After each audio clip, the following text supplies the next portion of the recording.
Okay, today we're going to be talking about the basics of Unity, and some of the things we're going to be going over are creating a new Unity project. And I know you've probably already done this before, but we're going to start from the beginning and show you where these things go so you know where they're at in the folders and what's important and what's not. And the basics of the editor, the windows, so you know where things are. Just a refresher if you already know. If you don't, it's going to be great information. Game objects, transforms, materials, parenting, and prefabs. And we're also going to do components. It's not on there, but we're going to be showing you those too. So let's look at the first thing. Let's start a Unity project. And opening Unity, so you should have Unity installed. Hopefully you have the latest one installed. And I'm going to open up Unity right now. Unity. I'm just going to start with a fresh project so you can see this. And when I start, it's going to come up like this. You're going to see your just the start page, so you can start a new project here. And when I do this, get here, right there it is. You'll see that I'm just going to start a new project right here. Click New, and this screen's going to come up. And this screen is what people usually do is they just say create project, and when they're starting out they don't really care where it goes, but you guys should start caring where your project goes. I've made a folder here called IND1 in my documents folder. You can browse to create a folder, documents, IND1, and I'm going to make my folder here. So I'm going to select this folder and I'm going to name this the project UnityBasics. It's a 3D project and I don't have any of the analytics on, and I'm going to create this project. And it's going to get ready to set up. Now, the important thing about this is where this project is saved. I already showed you what it's saved, but what it's going to create when you create this project are these folders right here. So the Unity, let me get back to there, IND1. Here's my project right here. I just made it, UnityBasics. And you'll see there's an asset folder in here, a library, project settings, temp, and Unity package manager. And this is an empty project. There's nothing in my assets folder yet if I go in here. But the important folders here, the real important ones that you never want to get rid of, are the assets and the project settings.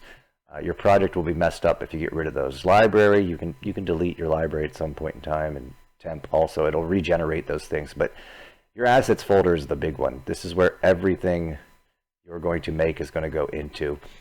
And I'll show you how that links into Unity. You can see it right there also. So we're going to talk about some of the windows in the Unity editor so you guys get familiar with this. And we know where we're doing this if you're not familiar with it. This right here, this is the hierarchy window. And in the hierarchy window shows everything that is currently in the scene. So your world that you have here is your scene in Unity. And in this world, you're going to be adding things so that we can start using things in the scene. And they'll all come here. So if I add a game object, I'm just going to right-click in the hierarchy, create an empty game object in here. And I'm going to tell you more about game objects in a second. But your hierarchy is all the things that are currently in the scene. I can select them and click on them, and you'll see that the things change here that I'm selecting on here. The next one is your project panel. So your project panel it's like your toy box. It has your assets folder in it. It has all the things that you could put in the scene but aren't currently in the scene right now. So if we look at the toy box or the project folder here, I have nothing. I have things in my scene, but I have nothing. I haven't created any assets to play with yet that I've saved in my assets folder to start bringing out. And we'll put some in here as this starts going. We'll start adding things to this asset folder throughout this lecture. The next one is your inspector. This is a very important panel. It gives you all of the information for any object you have selected. So if I have this game object selected, I just made this empty game object, you can see that it doesn't have much going on with it. It just has this transform here. I'll explain what a transform is in a second. But if I click on this camera, you can see this is all the information about the camera. If I click on this light, this is all the information about the light, and we can change things as we need here to modify that. So the inspector panel is going to be very important, as most of the stuff you do is going to be in this inspector panel over here when we're modifying components. You have two game scenes, well, not really scenes, but these windows that show you what's going on here. The first tab here you see is the scene tab. The scene tab is where you're going to be doing most of your work. It shows, like, you can see that I have my own camera in here. Here's the camera, this camera that I'm selecting right here. That's what the game's going to see, and that's the one we manipulate for gameplay. But I have my editor camera where I can move around the world like this, and I can add objects into the scene by creating them or dragging them into the scene here. And this is what you do in editor time. This shows what your game's, the game tab is going to show what your game's going to look like when you play it. This is the real-time look of what your game is. And you can see that it's looking through this camera, not my editor camera. It's actually looking through the camera I have in the world. And so you can click between those two. Most of your stuff's going to be done in scene. If you ever find yourself like clicking on something and you can't move it, it's probably because you're stuck on this screen. You need to go back to your scene so you can actually start doing things. So that is the editor. The editor's pretty basic. There's only a couple windows. I mean, you can make it a little bit more complicated, but it's pretty basic. Your hierarchy, stuff that's in the scene, project, your toy box, stuff you can put in the scene, stuff that you've saved, your assets that you've saved, your inspector window where you get all your information and can modify things. Right here we have a console.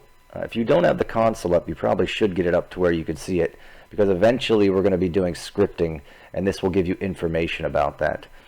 Important information when you need to go track down problems and such.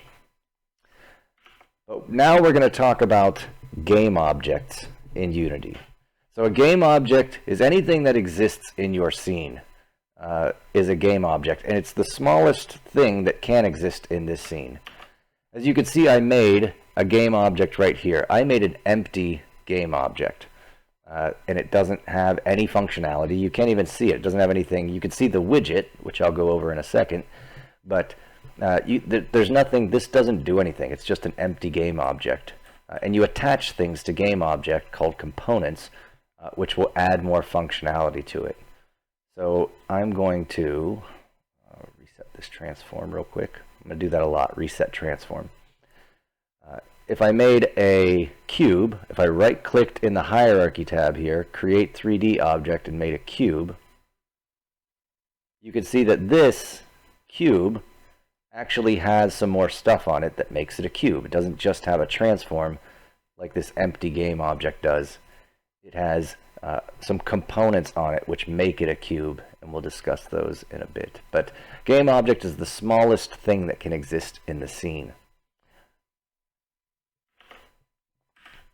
The next important thing we need to talk about is the transform. So the transform is a component that's on any game object that holds the information about the position, the rotation, and the scale of the object. So in order for an object to be in the world, it needs to know how it's going to exist in that world, where it's at, what direction it's facing, how big it is. And this transform lets it know that. So if you see this empty game object, every game object comes with this transform, and they're like best buddies, game object and transform. The game object needs the transform, so it automatically puts one on there for you. And you can see position, rotation, and scale is how I can, that's what the transform holds. It holds more stuff that we can access once we get into script, but in the inspector, this is what you can access for the transform. And we can manipulate that transform by using the widget. So if you've used Unity, you've probably used this widget before, and it's how we manipulate the transform of the object. And we can translate, rotate, and scale, and there's hotkeys for that. So this is my widget. One thing I want to mention is when you want to get in the habit of making your game in the way that the world is supposed to be. So if you look up at this right here, this little compass thing, you can see X is to the right, Y is up, and Z, you can see it, that Z is pointing into the screen. You want to make sure you're setting up your project like that. You see my camera's here. So this is how I'm setting up my project. X is to the right, Y is up, and Z is into the screen. And it's important you do that because we're going to depend on that being the case when we start actually making things happen. But this widget, I'm going to make another cube so you can see this a little bit better. I'm making a cube, and I want my cube at the center of the world. The center of the world is 0, 0, 0 is the position, and you can see it has a weird position right here when I created it. So to stop that, or to get that back to 0, I could type in here. I could just type in 0, 0, or I could hit this little gear right here and reset the transform, and it's going to put it at 0. But I can manipulate this by grabbing which one I want to move it and dragging that around. The W key is your translate. That's how you move it around, the move tool. You can see it's up here also. If I hit the E key, you can see that change right there. And this will change also. This is the rotate key, rotate widget. Lets me rotate an object around. And then we have the scale. So R is scale. And I can scale on any axis that I want. Or if I want to, I can grab the middle white one and scale them all at the same time by clicking on that one. And that's the widget tool. It's pretty straightforward. If you remember the hotkeys, it's a bit easier to use. But it all manipulates the transform. This transform's very important. And I'm going to reset this transform again to get it back to what it normally was at. Materials. So you can see that that cube that we had in there was just a white cube. Materials, the easiest explanation for this is how we paint objects in 3D. That 3D model of a cube, it has a material on it. The material is just white. But we need, most of them just come as gray, like untextured, no material on them. So if we want to paint them, we have to create a material for that. And I'm going to make some very simple materials here, but there are very complex materials. If you've seen a character that looks, has an amazing material on him and he looks super lifelike, someone took a lot of time to make that texture and that material. We're just going to be making simple color materials right now, and I'll show you how to do that. I'm going to create a folder here under my assets folder. So my assets folder, I'm going to right click on it, create,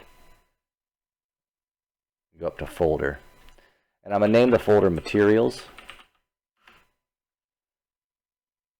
and I'm going to open that folder up, double click on it, and I'm going to right click in here and create, go down to material, and I'm going to name it red. Now, just because I named this red does not make this a red material. It's just the name of it. To change the color to red, I would have to change this albedo right here. And I'm going to change it, click on that, change it to red. And now you can see this is a red material. If I had a texture that I wanted, a texture is just a picture, a digital picture. I could drag it into here and it would put that texture in this material also. But I just want the color right now. And I can drag this that I made it and drag it and put it right on that cube like that. And that goes to the mesh renderer, which we'll discuss in a second also. But so materials are basically the paint on the object. And we made one. We made a folder for it. We right-clicked in our project, created a material. We'll create another one real quick. I'm going to want a few here. I'll call this one green. And go up to my color, click to green here. I have a green material now. If I wanted to change that to green, there we go.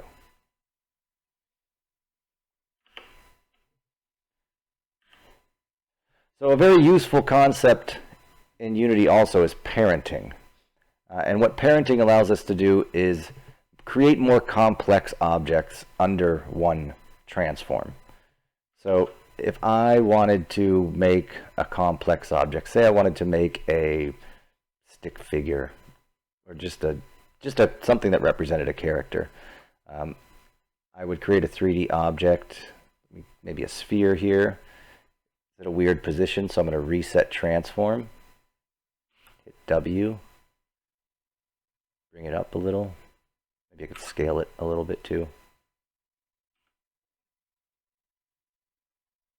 Okay, this is my guy. Now, give him a green hat. Now, if these things right now, it's a separate cube, or a separate sphere and a separate cube. If I move this cube, that sphere doesn't go with it. But if I parent that sphere to it, I can parent it by just selecting this sphere and dragging it right on top of this cube. And if I do that, you see this little drop down came down right here, which I can close and open, because this now is a child of a sphere. So if I select the cube now, that follows whatever the cube's transform does, that does it also. If I wanted to scale the whole thing up and make it bigger, it's become a child of that. And I know this is a very easy, it's a very simple example, but as you make more complex things, you're going to want to just have them as a child so that you can have a lot of pieces under one transform to move things around and affect things.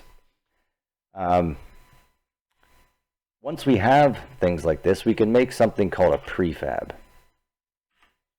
And a prefab is Unity's copying machine, basically. It allows us to take things from the scene and save them as an asset so that we can use them later. And I'll show you an example of that. I'm going to make a folder for this also. Right, click on Assets, Create Folder. I'm going to call this Prefabs. I'm going to open this folder, and I'm just going to drag this cube down into here. And you should be able to see that this turned blue. And when this turns blue, you know that it's a prefab.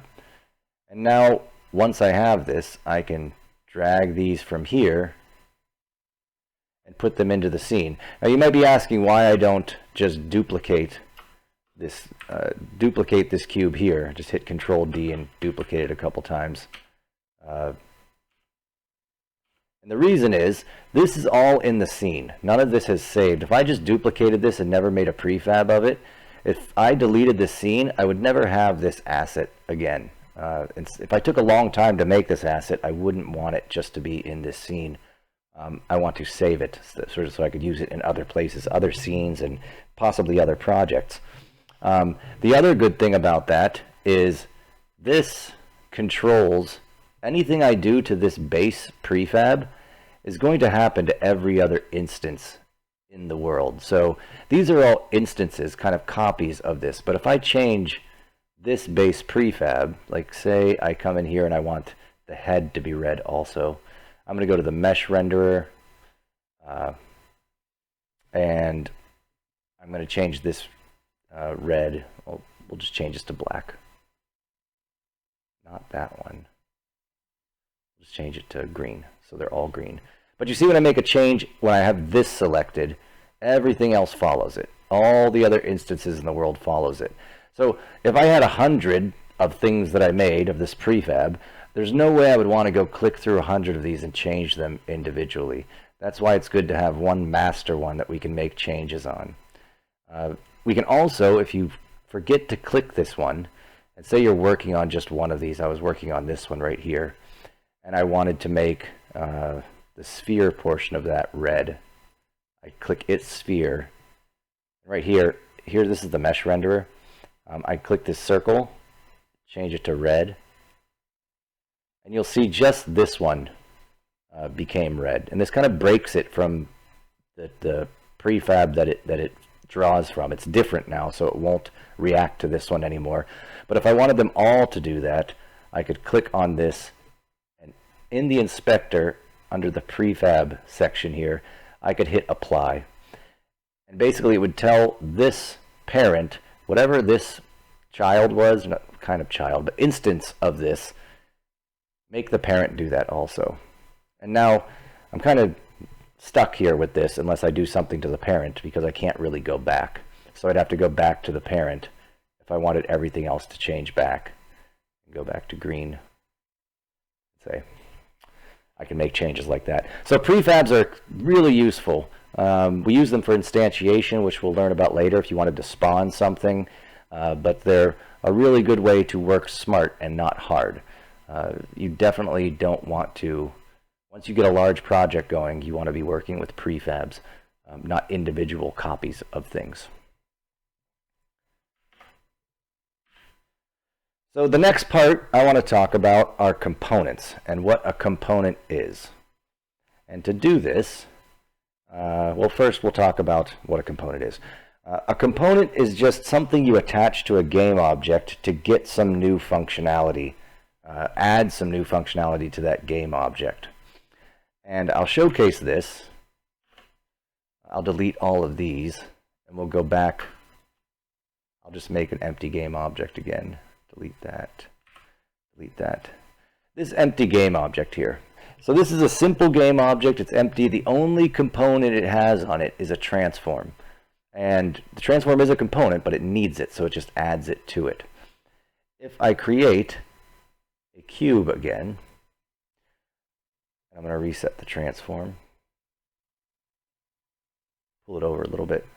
This is my empty game object. You can see there's nothing on it. This is my cube. And you can see that instead of just having the transform, this has some extra things on it. It has a mesh filter, a mesh renderer, and a box collider. And so why did they add these new components? Well, when they were creating the cube, they said, well, do we need to see the cube? And someone was like, yeah, we need to see the cube. So they said, well, let's get a 3D model for the cube. So that's what adding the mesh filter and the mesh renderer does. Allows you to see it. And the next question was, do we need to interact with the cube? Should you collide with the cube? And someone was like, yeah, we need to collide with the cube. So they added a box collider. And this box collider allows for interactions with that. And we're going to go over those a bit more in depth here. But you can see that this cube is nothing more than a game object, empty game object with more components added to it to add the functionality that we needed. We needed to see it, and we needed it to collide. So these are some of the types of components that we have. We have the transform, which I discussed already. The mesh renderer, that was what let me see it if I want to have a 3D object or a 3D mesh on the object. The collider component, if I want to interact or collide with other objects. We'll talk about rigid bodies for physics, and then we're going to talk about adding custom functionality that we've written or someone else has written to an object. So let's talk about colliders first. Colliders, they allow you to interact with things. They allow you to collide with things. And they can be triggers or they can be colliders. You'll see when you add a collider to something, there's the thing is trigger on there. If you click that, it'll become a trigger. And what a trigger is you can walk through it, but it still will tell you in code that this thing collided with something. But you'll be able to walk through it. Use it for, like, if you want to get to a certain place and, like, add a cutscene, or you want something that you can know that you hit it but you don't want it to stop you from moving, you would turn it into a trigger. We have rigid bodies also, and I'll wait on rigid bodies for a second. What I'm going to do here is I'm going to make this game object into this cube by adding components to it. So the first thing I'm going to do is I'm going to rename this game object. I can click it once to rename it like that, or I can click on the object and go up to the inspector here. And I'm going to name it Justin's Justin Cube is what I'll name this one. Okay, so let's look at what the cube has. Cube has a transform, and I have a transform. Cube has a mesh filter and a mesh renderer. Let's get those on mine. So to add a component right here in the inspector, when I have it selected, you'll see add component. I'm going to add it, and under mesh, I want a mesh filter, and under mesh, I want a mesh renderer. Nothing happened yet. You can see my thing doesn't look like a cube yet. I have to choose the mesh filter that I want. So the mesh filter I want, I'm going to click this little circle right here next to this input thing. And I only have the basic Unity ones because I don't have any assets in here. If you had a mesh of an elephant, I could put an elephant on here if I wanted to. But I'm going to choose cube. And when I choose cube, because I have the mesh renderer on there, you can see that I see a pink cube. And it's pink because it doesn't have a material. You can see the mesh renderer here says, what material do you want on it? I drop down the material button right here. What material do you want on it? And it says none. And when something's pink in Unity, that generally means it doesn't have a material on it, or its material is broken. So I can add a material right here if I want. I can click this little circle, and I can make mine green. And let's make Unity's red. This is Unity's cube over here. And so do we have all the things? Nope, I still don't have a box collider. So my cube right now, although I can see it, you would not be able to interact with it in any way. It wouldn't collide with anything in the level or characters. You wouldn't have any trigger information on it until I added a collider to it. So I'm going to add, under physics, I'm going to add a box collider. And you can see this box collider. Do you see these check marks right here? This check mark up at the top, this disables a game object completely. So if I click that, this is going to make the whole thing disabled. I can disable components on their own by clicking those. If I click off the mesh render, it's going to stop drawing it. But you still see this the collider there. That little green, this green wireframe is the collider on that. And in the collider, as I mentioned, I can make it a trigger or not a trigger based on if I want to walk through it or not walk through it. And so that's a collider. Now, my cube, Justin's cube, is built exactly to make what Unity makes a cube. When you click this and go to 3D Object and make a cube, I just made that by adding components to an empty game object. So there's no magic that happens here. You just figure out what you need to add to an object. What pieces do you need? If there was something way off in the distance and I knew I never was going to collide with it and it was just there to be seen, I wouldn't need a collider on it. I wouldn't want to waste the processing on having colliders on that. So I wouldn't put a collider on that. If you wanted an invisible wall that it stopped you from moving, but you couldn't see it, you wouldn't want a renderer on it, right? So there's reasons you add these, and that depends on the thing you're trying to make. One more interesting component that we'll discuss is, let me get back to here, rigid bodies. So rigid bodies, they're a component that adds physics to an object. And what does that mean for this object? A lot of times we want to simulate physics in these game engines. We want gravity to be on things. We want to add a velocity or have an acceleration on an object. And sometimes we want physical responses, like if you kick a barrel over, it'll flip end over end. So we have this component, rigid body, which will allow us to do this. Now the rigid body is not collision. The collider takes care of collision. The rigid body just adds the physics to the object. So I'm going to raise these up. I'm going to make a new cube. And I'm going to reset its transform. I'm going to hit R. I'm basically going to make some floor here.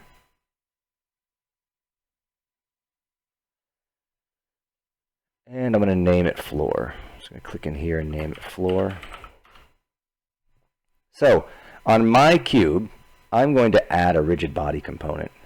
Add component, physics, rigid body. And there's mass, drag, angular drag, use gravity. I can check that on or off. I have constraints that I can make it not rotate or not move in a certain direction. But if you see what happens now, mine falls because I have a rigid body on it. The red one does not have a rigid body on it. And just to show that this doesn't deal with the collision completely, I'm going to turn off the box collider by clicking that.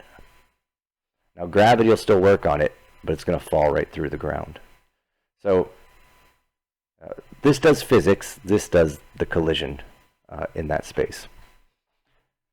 And you can see if I take, one of the other cool things about the transform here with this selected, You don't have to just use this widget here to move things around or rotate them and do it by like eyeing it up. I want to rotate this on the Z 46 degrees. So I can just type it right into here to get a perfect amount that I want. And I'm going to click it, play, and you can see that it tips over and actually works like physics would make it work, which is awesome. So this gets more important when we start scripting, because this cube right here does not have the concept of physics associated with it. If you said, I want to move this, or I want to add a velocity to it, you couldn't do it. You couldn't do it. Like, it doesn't know about gravity. It doesn't know about acceleration. It has no variables to even think about that until you give it that component. Once it has this component, it's like, okay, I understand gravity. I understand velocity. We can start playing with those things now. So if I needed something to have physical properties, I would add this component to it also.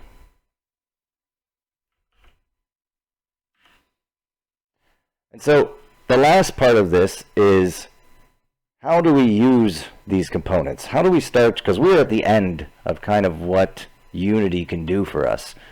We can add components to things, but you'll see when I hit play, gravity grabs it, but I can't right now add like a force to that, or move it, or ask if it collided with something. I can't do anything with that. So this is where scripting comes in. Scripting comes in is where we start talking to those components and making them do different things. We have to do them in runtime when we script. So if I wanted to have a force hit this ball, I would have to find out what to do. If I wanted to know when I hit space, if I wanted a force to jump this thing up, that would have to be in script. And we add scripts. Scripts are also components. They're just components that we write, or something that someone else wrote to get specific information. Unity is just an engine that gives us a bunch of tools, but we still need to write the logic of what we want to do. And that's when we're going to get into scripting here. So that's going to be for the next lecture. We'll start getting into scripting and making these actually do something. But the big points here I want you guys to take away from this. Make a Unity project. You should practice this. Go make a new one. Go look at where it's at in your folders. Look at its asset folder. Make sure you understand where those things are. The basics of the editor, the hierarchy window. That's where you it's where all the things in the scene are going to be. Your project window, that's your toy box, all the things you could put back into the scene, all the assets that you have. The inspectors, where you do all the changing of the thing you have selected and add components and look at any information you need for the selected object. Game object, the smallest object that can exist in the Unity scene. It already has a transform on it. The transform has position, rotation, and scale information. It's very important. We're going to use it a lot whenever we want to manipulate how something moves or how something is in the world. Materials are how we paint the objects. Parenting is useful for when you want to make more complex objects so that they can all be under one transform and you don't have to drag them each individually. And prefabs are like Unity's copying machine. When we made something, we say, hey, I want this thing to stick around and I may want to use it later. Or I might have 10 of these in the scene and I don't want to have to change each of them individually. You make a prefab for it and it saves it as an asset. And then components. And components are a big one because that's what we're going to be communicating with when we try to script things, when we try to make things happen. We have the components on there. So if you take, for example, this rigid body component, you don't see it in here, but it has a variable called velocity. And in script, I could say, hey, rigid body, make your velocity this. And if I set its velocity to something, it's going to start moving because it's going to simulate velocity in the world. But I need to be able to talk to this. If I wanted to turn the box collider off, I can do it in the editor here. But if I wanted to do it at runtime, when the game was playing, I would need to script that. So I need to communicate with these things. And we'll do that in the next lecture when we start talking about the basics of scripting in Unity. So I'll talk to you guys later.